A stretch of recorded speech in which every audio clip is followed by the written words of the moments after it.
engineer is being held prisoner at the Waksin barracks. You need to find him and get him out. He tried to defect from the base camp up north, but it didn't work out. Now they're holding him at Waksin. He's offered his technical skills to us as long as we can guarantee his safety. You have to extract the target.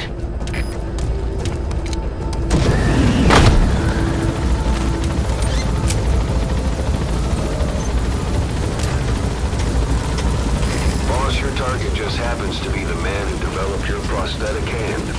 He's the only one capable of maintaining it. If we bring him in, I'm sure he'll be able to modify it in all kinds of ways as well. Be careful down there, boss.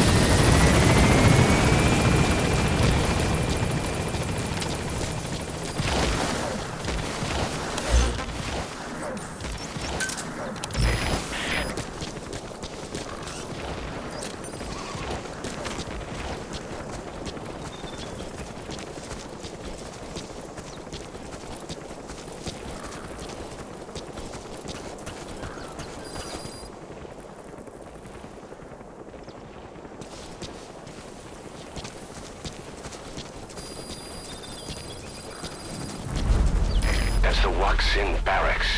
The target is somewhere inside that outpost. The Soviets consider him a traitor now, so he'll be treated like any other prisoner.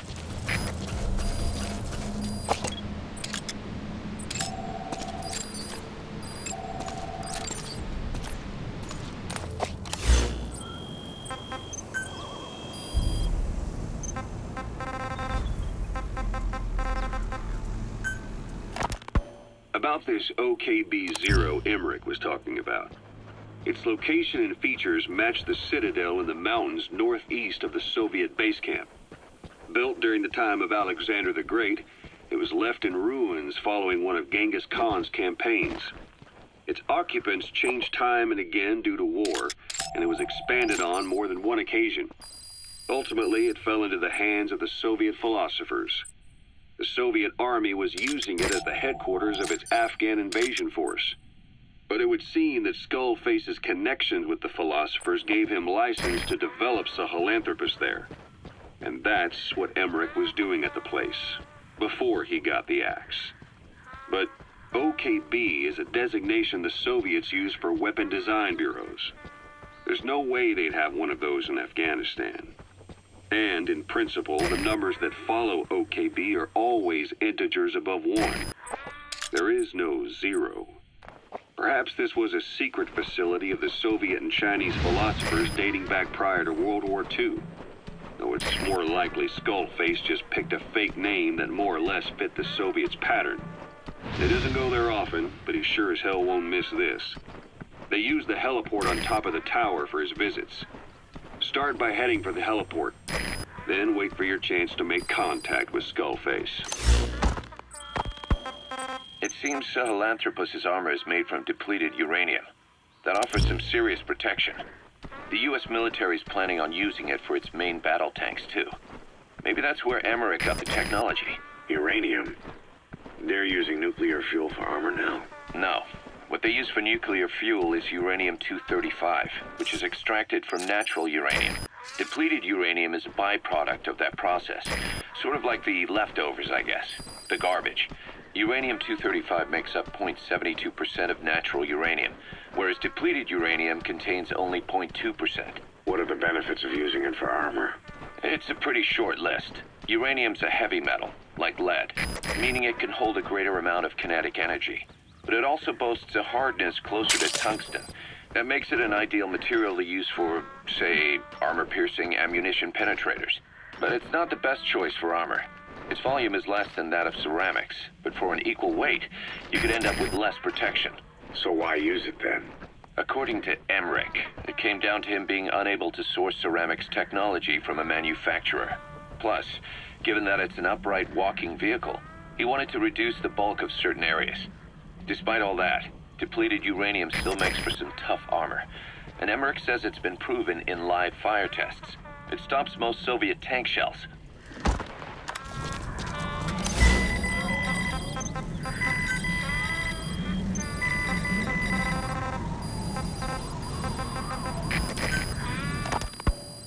Emmerich didn't go with depleted uranium for Sahelanthropus' armor because of its strength. He had nukes in mind. Exactly. It's meant to use its body as the fuel component for a nuclear weapon. Sahelanthropus uses built-in uranium enrichment archaea to melt its own body and extract uranium-235 from the depleted uranium in its armor. Those archaea perform the enrichment in an extremely short time. The concentration jumps by a factor of several hundred, from 0.2% to over 90%. The end result being highly enriched weapons-grade uranium. Sahelanthropus' body itself becomes a nuclear bomb. Emmerich says if it were to self-destruct, the nuclear yield would be somewhere in the region of 15 kilotons. Since you need about 50 kilograms of highly enriched uranium to trigger a nuclear reaction, that would mean Sahelanthropus contains something like 23 tons of depleted uranium. That's not very much. No, it isn't. That's about what you'd expect to find in a main battle tank's armor. The point is, it can be transported anywhere, even use its conventional weaponry on the battlefield, and the international community will never suspect a thing.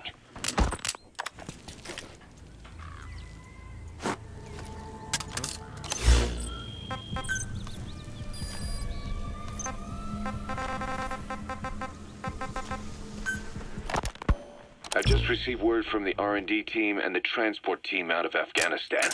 They finished installing Sahelanthropus on the base. It's ours now. All right.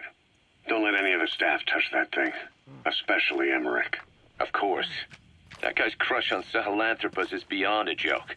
Guess he really wants to see his tech stand on its own two legs this time. That's not gonna happen. I know it. So you've got no plans to make it operational again? Damn right. Boss, I want to hear it straight from you. Hear what? What the hell do you want with that thing? The drive is busted. It's not like it has a nuke on board. Even if the metallic archaea could turn it into a nuclear weapon, all it can do is self-destruct. Sahelanthropus just isn't a weapon anymore. It'll draw unwanted attention without even being a deterrent. I know. The weapon's development strut sank 2 feet under that thing's weight. That's 1 year's drop in a single night. We've started on reinforcing the strut, but there's no guarantee it'll hold up if a storm hits. I know that too. Boss, why keep it? It's a mark. Us diamond dogs, we don't have a country to call home. That means we have no past, nothing to prove that we lived. Every one of us threw it all away when we came here. Sahelanthropus is a symbol to show that the likes of us brought at least one crisis to its end. A mark in history. So we can't just fade away. It's of no practical use to us. But we still need it. A symbol of what we've done. I'm glad I sounded you out on this. Snake, on behalf of all of us, I want to thank you. I don't need gratitude. I need security. Keep Emmerich away from that thing. Roger that. He's coming too. Roger that.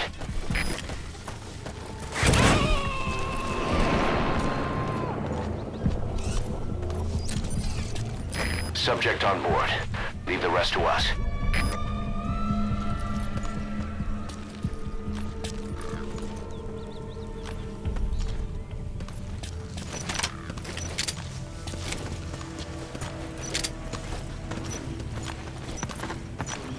Don't move.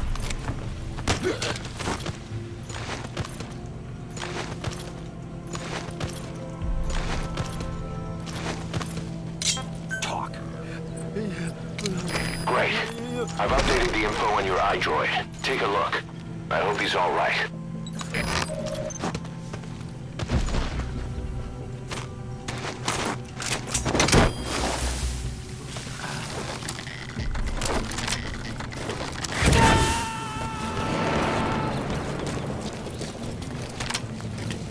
You gonna extract him?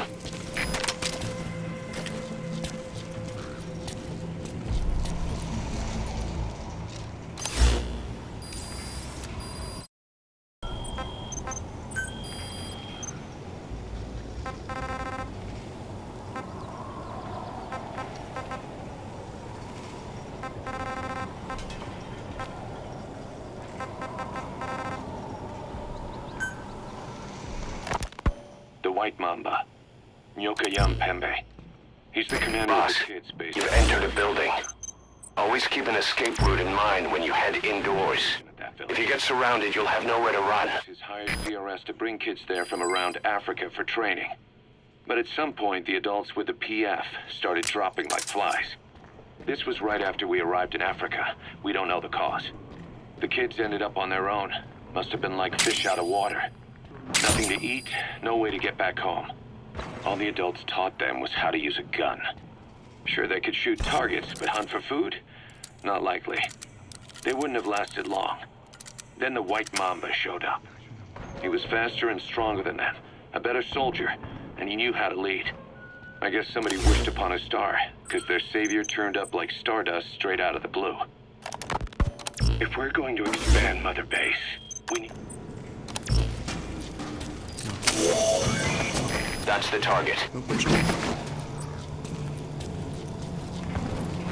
Этот протез. Я его сделал. Это мой шедевр. Обычные протезы — это скучно. Я специалист по бионике. Я создаю биомеханические гибриды. Great.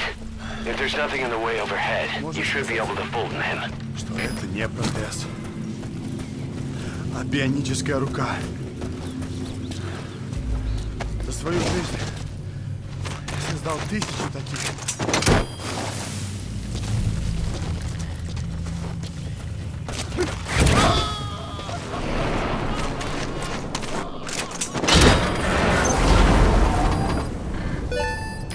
Extraction confirmed.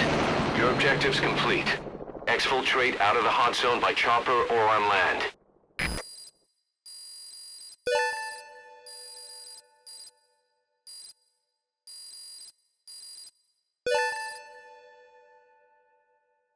Amazing. Mission complete. That right there is why you're the best, boss. The one and only.